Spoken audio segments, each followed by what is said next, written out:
கேட்கல சார். போலீஸ்லேருந்து தப்பிச்சு வந்த மாதிரி கதை எழுதியிருக்கீங்களான்னு கேட்டேன் சார். அது வந்து நீங்கள் படத்தில் அதுக்கான காரணம் கரெக்டாக கொடுத்துருக்கோம். நீங்கள் அது படத்தில் ஏன்னா இப்போ சொன்னேன்னா அது ரிவீல் ஆகிடும். அது படத்தில் உங்களுக்கு அது ஜஸ்டிஃபை ஆகிடும் அந்த படத்தில். சசி சார், நீங்கள் சிம்ரனை பற்றி சொன்னீங்க, நான் ஏன் சிம்ரன் கூட நடிக்கக்கூடாது அப்படின்னு. அவங்களும் உங்கள் கூட நடிக்க ஒத்துக்கிட்டாங்க. கதை நல்ல இது. நீங்கள் வந்து அவங்கள்ட்ட பார்த்த வியந்த விஷயம் என்ன விஷயம்? அது வந்து ரொம்ப சொன்ன மாதிரி கொஞ்சம் ஒரு ஏஜாகவும் நடிச்சிருக்காங்க. அதை பற்றி கொஞ்சம் சொல்லுங்கள். நீங்கள் சிம்ரன் ரசிகரா? எடுத்தோன்னே எங்களை பற்றியெல்லாம் கேட்கல. நீங்கள் சிம்ரன் பாருங்கள், உங்களுக்கெல்லாம் சேர்த்து தான் நான் நடிச்சிருக்கேன். அதான் ஒன்று. அவங்களோட ஏன் இன்னொரு ஓகே பிடிச்ச பர்ஃபெக்ஷன். அவங்க சூப்பர் பெர்ஃபார்மருங்க. அவங்க இப்போ வரைக்கும் ஹீரோயினாக அடிக்கிறாங்க. ஏன் அந்த பெர்ஃபார்மன்ஸ் தான். நீங்கள் ஏஜ் ஆகிடுச்சுன்னா சொல்கிறேன், அவங்களுக்கு வயசே ஆகாதுங்க. உங்களுக்கு வயசே ஆகுது. அவங்க பெர்ஃபார்மன்ஸ் தான். இவர் சொல்லும் போதும் அந்த இலங்கை தமிழ் பேசும்போதும் எங்களுக்கு நாங்கள் ராமேஸ்வரத்தில் எடுக்கும்போது அவங்களோட கன்னத்தில் முத்தமிட்டால் ஞாபகம் இருக்கா? கன்னத்தில் முத்தமிட்டால் உங்களுக்கு எப்படி ஞாபகம் வந்துச்சு? எங்களுக்கு அது ஞாபகம் வந்துச்சுங்க. அதுதானே வந்துச்சு சார். சசிகுமார் சார், அதாவது இந்த படம் வந்து அகதிகளாக வெளில வந்து அவங்க வந்து அது டூரிஸ்ட் மாதிரி என்ஜாய் பண்ணுற மாதிரி காமிச்சிருக்கீங்க. ஏன்னா இலங்கை அகதிகள்னால நமக்கு ஒரு இறக்கம் இந்த மாதிரி தான் ஏற்படும். இந்த படத்தில் வந்து டூரிஸ்ட் ஃபேமிலின்னு போட்டிருக்கீங்க, இலங்கை சப்ஜெக்ட்னு சொல்கிறீங்க இல்லையா? அப்போ அவங்க வந்து ஊராக போய் இப்போ கனடா, அமெரிக்கா, நம்ம தமிழர்கள் கூட அப்படி இல்லை, எல்லா ஊர்லேயும் இருக்கிறாங்க. அதை தான் சொல்லியிருக்குது அந்த படம். எப்படி அகதிகளாக வந்து ஆனால் அவங்க துன்பத்தை வெளியில் காட்டிக்காமல் சந்தோஷமாக வாழ்ந்துட்டு இருக்காங்க அப்படின்ற மாதிரி. அது நீங்கள் படம் பார்க்கும்போது தான் அதை பார்க்கணும். ஏன் வந்தாங்க, என்ன டூரிஸ்ட்னு எதை மீன் பண்ணுறோம் அப்படின்றது நீங்கள் இப்போ ரிவீல் பண்ண முடியாது. நீங்கள் இப்போ எல்லாமே ஒரு லைட்டராக தான் சொல்ல முடியும். ரொம்ப நாங்கள் வந்து உணர்ச்சிபூர்வமாக இதை ரொம்ப இன்னும் சொல்ல முடியாது. சென்சார் இருக்குது, எல்லாமே இருக்குது உங்களுக்கு. அதெல்லாம் அதனால தான் இதை வந்து ஒரு லைட்டராகவே அந்த படத்தை நாங்கள் சொல்லியிருக்கோம். அதே மாதிரி இப்போ டூரிஸ்ட் ஃபேமிலி ரிலீஸ் ஆக போகுது. நேற்று டூரிசம் பிளேஸில் அவ்வளோ பெரிய மனித தாக்குதல் நடந்திருக்குது காஷ்மீரில். நீங்கள் வந்து எல்லா மதமும் சம்மதம் அப்படின்னு அயோத்தியில் கூட நடித்து ரொம்ப எல்லாருக்குமே பிடிச்சிருந்தது. இந்த மாதிரி சூழலில் இந்த மாதிரி டூரிஸ்ட் ஃபேமிலி படம் வெளியில் வர்றப்போ உங்களோட கருத்து, அதாவது இதுலேயும் அன்பு தான் வலியுறுத்துவோம்னு சொன்னீங்க. ஹியூமனிட்டி தாங்க எப்போதுமே அது முக்கியமான ஒரு விஷயம். நாங்கள் வந்து அதில் தான் நான் வந்து இந்த படத்துலையும் சொல்லியிருக்கோம், மனித இதில் தாக்கக்கூடாது, ஒவ்வொரு மனிதனும் யாராக இருந்தாலும் தாக்கக்கூடாது, தவறான ஒரு விஷயம். ஹியூமனிட்டி ரொம்ப முக்கியம். இதில் அன்பை போதிக்குது. இதெல்லாம் பார்க்கும்போது கொஞ்சம் மாறுவாங்கன்ற ஒரு நம்பிக்கை தான், அவ்வளோதான்.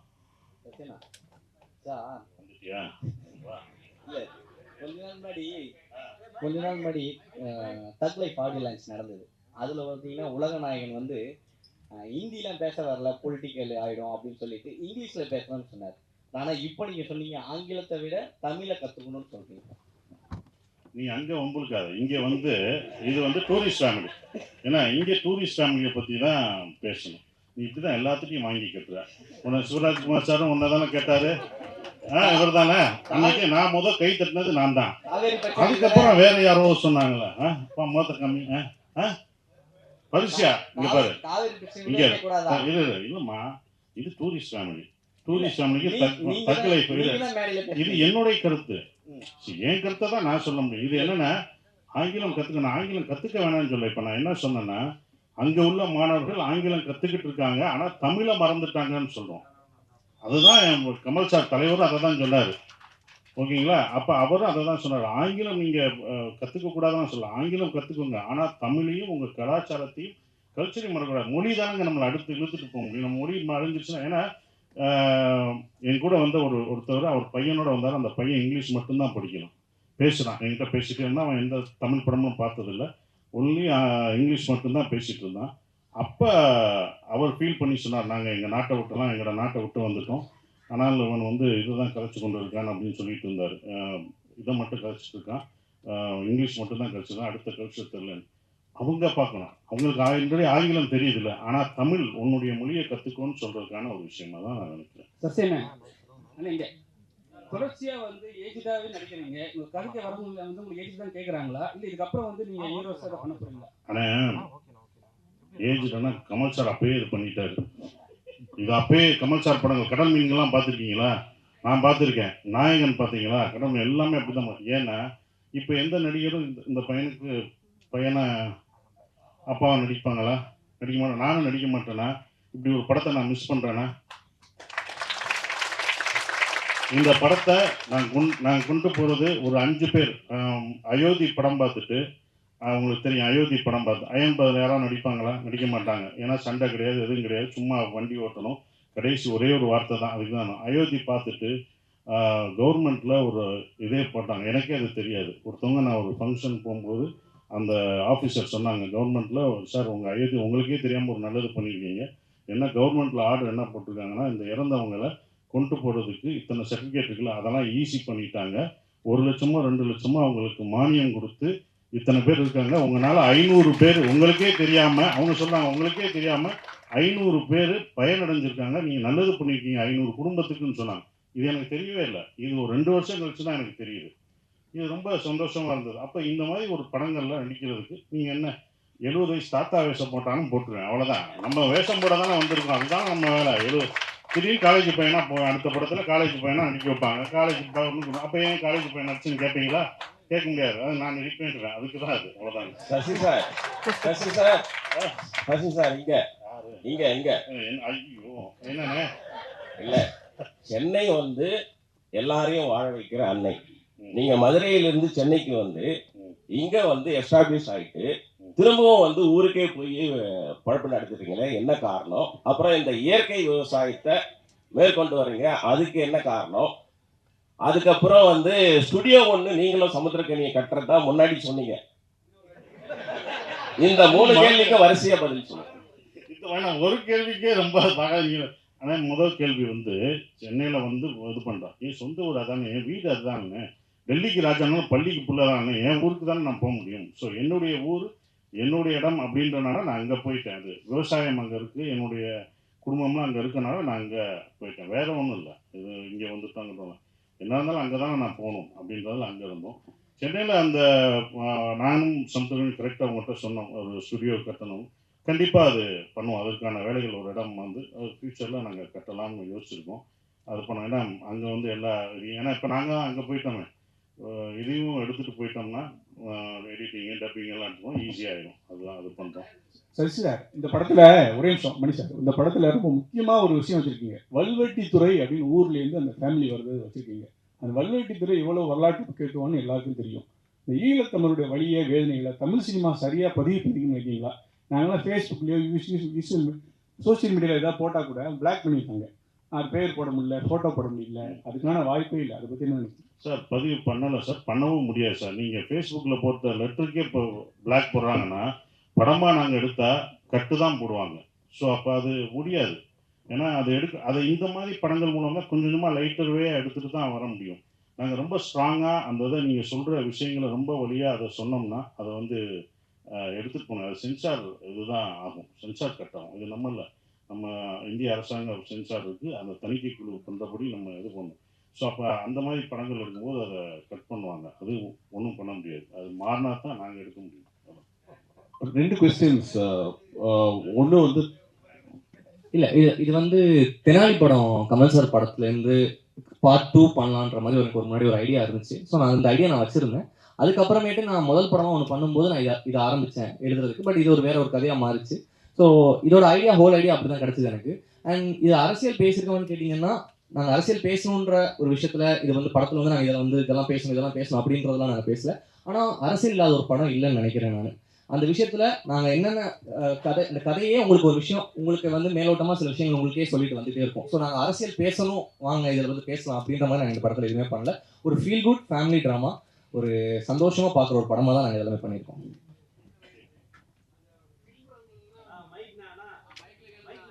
இல்லை சார், நாங்கள் ரிசர்ச் பண்ணி அதனால தான் சொல்கிறேன், நாங்கள் வந்து இதில் வந்து ஒரு அரசியல் படமாகவே நாங்கள் அது பண்ணல. இது ஒரு குடும்பத்துக்குள்ளே நடக்கிற ஒரு கதை, இது வந்து அரசியல் படமே கிடையாது. இது ஒரு குடும்பத்துக்குள்ளே நடக்கிற ஒரு அழகான ஒரு அப்பா, பையன், அவரோட மனைவி, ஸோ இவங்க 4 பேரை சுற்றி நடக்கிற ஒரு அழகான கதை, அவ்வளோதான். டைரக்டர் சார், உங்களுக்கு தான் question and there's also question to the producer. 2 questions, உங்களுக்கு முதல் கொஸ்டின் கேட்குறேன்.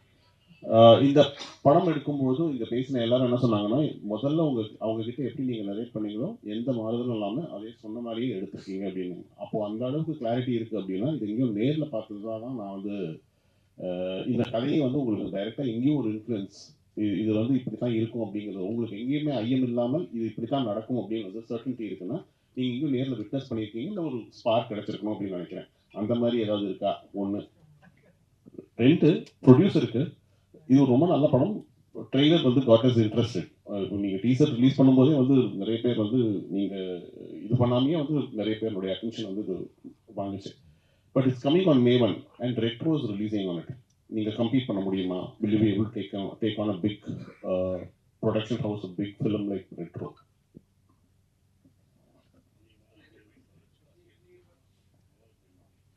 சார், முதல்ல விஷயம், இது உலகம் ஃபுல்லாக இது நடந்த ஒரு விஷயம் தான். இது வந்து ஒரு குடும்பத்தை பற்றின ஒரு கதை கிடையாது. இது உலகம் ஃபுல்லாக நடந்துகிட்டு இருக்க ஒரு விஷயம் தான். இன்ஃப்ளூயன்ஸாக எனக்கு நிறைய விஷயங்கள் இருக்குது. எனக்கு பர்சனலாகவே சில கனெக்ஷன்ஸ் இருக்குது. அண்ட் இன்னொரு விஷயம் என்னன்னு சார் அடுத்து என்ன கேட்டீங்க?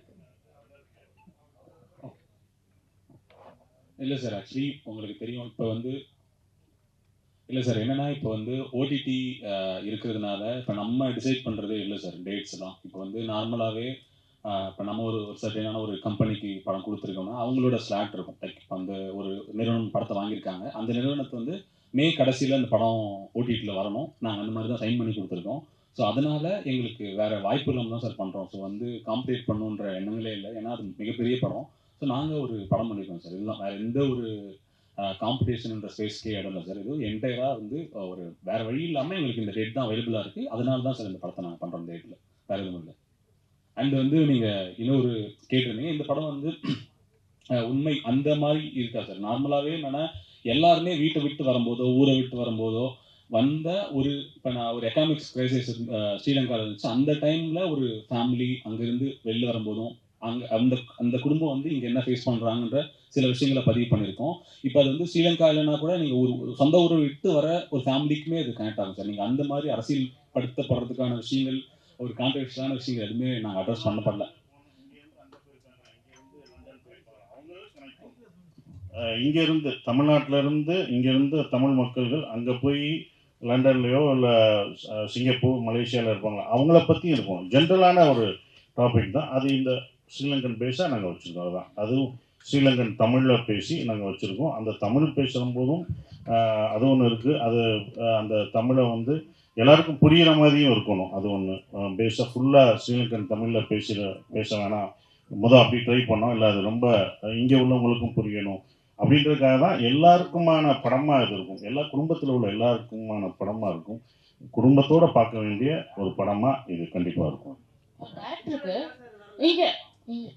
டைரக்டருக்கு ஒரு क्वेश्चन. ஆக்சுவலி இந்த ரெஃப்யூஜியா வராங்க இல்லையா, ஸோ அவங்களால ரெஃப்யூஜியா வரவங்க வந்து ஈவன் அவங்களோட குழந்தை இங்கே பிறந்தா கூட அவங்களால ஆதார் ஐடி எடுக்க முடியாது. எத்தனை வருஷம் ஆனாலும் அவங்க இங்கே ரெஃப்யூஜியா மட்டும்தான் இருக்க முடியும். பட் இதில் அந்த படத்தில் வந்து ஆதார் ஐடி எடுக்கிற மாதிரி இருந்துச்சு. ஸோ இன்கேஸ் அது ஃபோர்ஜரியாவே இல்லை, அது படம் பார்க்கும்போது தான் தெரியும். அந்த மாதிரி எதுவும் நீங்கள் நினைக்கிற அந்த விளக்கமான விஷயம்லாம் நாங்கள் கரெக்டாக கவர்மெண்ட் சட்டத்திட்டப்படி தான் நாங்கள் இந்த படத்தை எடுத்துருக்கோம். இல்லாட்டி அவங்க கட் பண்ணியிருப்பாங்க. அது பண்ணியிருக்கோம். ஆனால் என்னோட பர்சனலாக ஒன்று இருக்குது, நான் சொல்கிறது அது இவங்க சார்ந்ததில்லை. இந்த மாதிரி அகதிகளாக இங்கே இருக்கிறவங்களுக்கு இத்தனை வருடங்களாக இருக்காங்க, வேலைக்கு போகிறாங்க, எல்லாமே இருக்காங்க, அவங்களுக்கு உரிமை கொடுக்கலாம், குடியுரிமை கொடுக்கலாம்ன்றது என்னோட ஒரு விஷயம். இந்த படம் பார்த்து அப்படி ஒன்று நடந்துச்சா, நான் அயோத்தி பார்த்துட்டு ஒன்று நடந்துச்சுன்னு சொன்னேன் பார்த்தீங்களா, அது மாதிரி இந்த படம் பார்த்துட்டு அப்படி ஒன்று நடந்துச்சுன்னா, கவர்மெண்ட் அப்படி ஒன்று பண்ணுச்சுன்னா முதல் சந்தோஷப்படுறதும் நானாக தான் இருப்பேன். ஏன்னா வெளிநாடுகளும் அவங்களுக்கு குடியுரிமை பெற்றுட்டாங்க. இங்கே அது நடந்துச்சுன்னா போதும். இது நான் நிறைய ஸ்டேஜ்லையும் அவங்களுக்கான விழாவுக்கு போகும்போதும் நான் அதை சொல்லியிருக்கேன். ஸோ அந்த கருத்து கரெக்டாக வந்துச்சுன்னா சந்தோஷம். டைரக்டர் சார், யாரோ ஒருத்தர் ஏன் வரல ஏன்னாங்க அவங்க மேனேஜர் வந்தார், அதான் கேட்டேன். அவங்க லண்டனில் அங்கே மாட்டிட்டாங்க, வர முடியல. அதனால ஸோ அதனால் அவங்க லண்டனில் இருந்தாலும் அங்கே விசா அந்த பிரச்சனைகளுக்கு கரெக்டாக இங்கே வர முடியல. அதனால எங்களை விட்டுட்டு ஃபேமிலி டூர் போயிட்டாங்க. நாங்கள் போய் சேருவோம் இனிமேல். கரெக்ட், ஜெயிச்சவொடனே நல்லா முடிச்சுன்னா கூப்பிட்டு போங்க லண்டனுக்கு. Right sir. லாஸ்ட் ஒன்று ட்ரெய்லரில் வந்து ஒரு புலி காட்டி ஒரு சின்ன சிம்பல் இருக்கும். புலிகள் பற்றியும் இந்த படம் பேசுமா? இல்லை சார், இது அதை பற்றி பேசுகிற படம் கிடையாது. நாங்கள் வேற ஒரு சில விஷயங்களுக்காக சில விஷயம் காட்சிப்படும். அது புலி இந்த இதில் தான் வச்சுருக்கோம். அந்த இதுதான் அது அதை பற்றிலாம் பேசாது. என்னென்னா அது சென்சார் கட்டு, அது நீங்கள் படத்தில் வராது.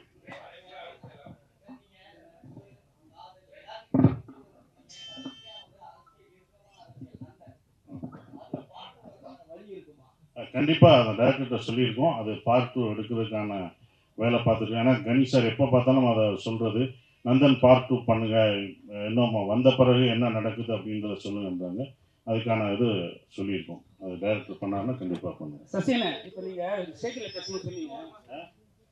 பேசும்போது சொன்னீங்க நாங்களாம் வந்து சிம்ரனுக்கு ஹீரோ நடிக்கக்கூடாதுன்னு சொன்னீங்க. நீங்கள் தான் அவங்களை வந்து அப்ரோச் பண்ண சொன்னீங்களா? எனக்கே ஷாக்கு தான்ப்பா. நீ எப்படி இது பண்ணீங்களோ அதே மாதிரி தான் எனக்கு நானும் சிம்ரனா நானே கேட்டேன் அப்படின்ற ஒரு விஷயம் தான். அது ஏன் அப்படின்னும் போது நீங்கள் படம் பார்த்தீங்க, இப்போ பார்த்தீங்கல்ல, பிடிச்சிருச்சுல, 2 பேரையும் பிடிச்சிருந்ததுல, அந்த மாதிரி இன்னும் ரொமான்ஸ் சீன்லாம் வச்சுருக்காரு. அதெல்லாம் இன்னும் சப்போர்ட்டில் எங்கள் படம் ஹீரோயினை நாங்கள் தானங்க இது பண்ண முடியும்.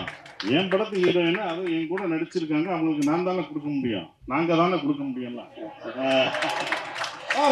அதே மாதிரி சிம்ரன் கூட ஜோடி,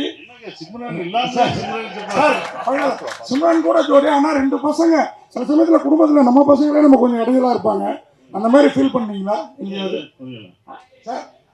சிம்ரன் கூட ஜோடி, ஆனால் வந்து சில சமயத்தில் குடும்பத்தில் நம்ம பசங்களே நமக்கு இடைஞ்சலா தெரிவாங்க சில சமயத்தில். அந்த மாதிரி இங்கே ஃபீல் பண்ணீங்களா? கண்டிப்பாக அது படத்தில் சீனில் வரும், பாருங்க, கண்டிப்பாக பாருங்க, அதை சொல்ல மாட்டோம், சீனை பாருங்க. அண்ணே ஓகேண்ணே, முடிச்சிடலாண்ணே. ஓகே, சிம்ரன் நாங்கள் கேட்டதா சொல்கிறேன். அவ்வளோ